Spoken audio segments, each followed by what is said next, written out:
Dès que je suis sorti de mon deuxième master, je me suis lancé dans des premiers projets entrepreneuriaux. Comme j'avais le rôle du marketeur dans l'équipe, c'était à moi de réfléchir un peu aux stratégies et aux outils à utiliser pour se faire connaître et pour contacter les bonnes personnes.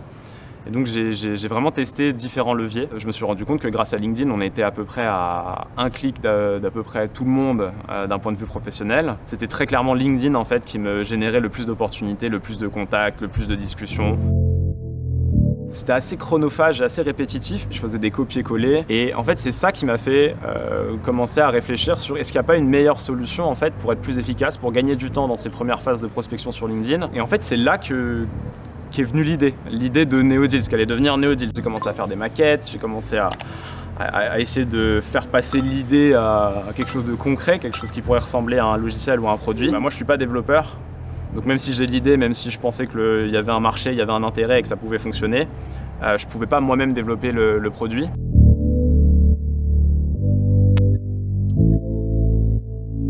On se connaissait un peu avec Lucas. C'est mon frère qui m'a parlé du projet qu'il avait à me présenter. Et moi ça m'a tout de suite intéressé, on s'est vu sur une terrasse à Paris pour en discuter. Il m'a dit que si j'arrivais à le développer, lui il pourrait le vendre, du coup c'est comme ça que ça a commencé. Quand je commençais à travailler sur NeoDeal, à côté, j'étudiais à 42. Au début, vraiment, c'était dur parce que j'avais pas d'accès aux données de LinkedIn ni à leur API. Donc, vraiment, j'ai cherché plusieurs solutions. J'ai finalement réussi par trouver la bonne. C'était un soulagement immense de voir que ça marchait. En 3 mois, j'ai pu présenter à Lucas la première version du projet. Nous, on s'était dit avec Nicolas que avant de créer la société, on allait attendre qu'on ait au moins 10 clients. C'était l'objectif qu'on s'était fixé. On s'est dit, on va pas créer la société pour créer la société. On va lancer notre produit, on va voir s'il y a de l'intérêt.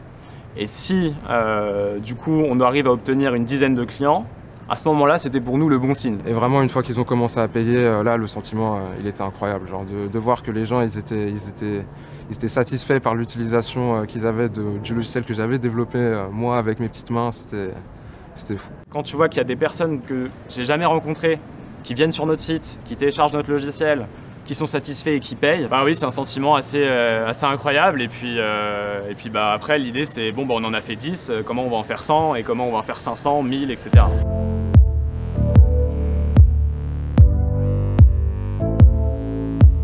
On s'était rencontrés à Station F.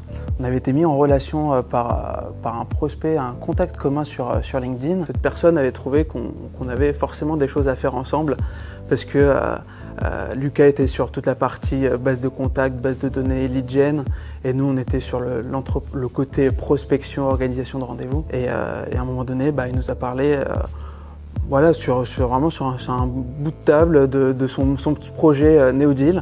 À l'époque, ça s'appelait Leolid. Et c'est vrai que nous, on avait trouvé ça tout de suite hyper intéressant. Quand on a vu qu'il y avait possibilité déjà de lancer quelque chose, on s'est dit, il faut qu'on soit dedans. Tout de suite, on a fait une proposition à Lucas, une proposition financière pour entrer dans le capital et surtout investir de notre temps pour réussir à l'aider à se développer et tout de suite à gagner ses premiers clients.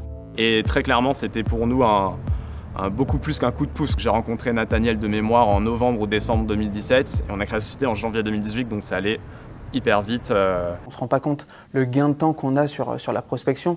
On passe quand même 2 jours et demi par semaine à prospecter. Grâce à NeoDeal, on passe plus qu'1 heure par semaine à prospecter. Les versions, franchement, elles ont évolué parfaitement bien.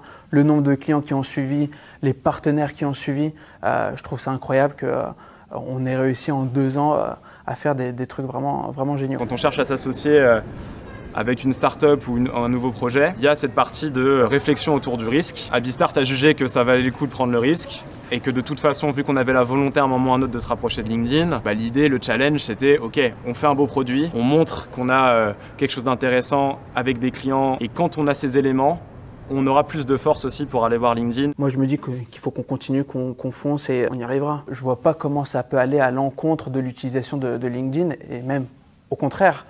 Ça permettrait d'avoir plus de gens qui viennent sur LinkedIn et d'utiliser cet outil et peut-être faire payer des comptes Sales Navigator Premium. Voilà, maintenant ce qui serait magnifique et ce qui serait beau, c'est clair que c'est d'avoir un accord ou au moins une tolérance officielle, une discussion, quoi que ce soit.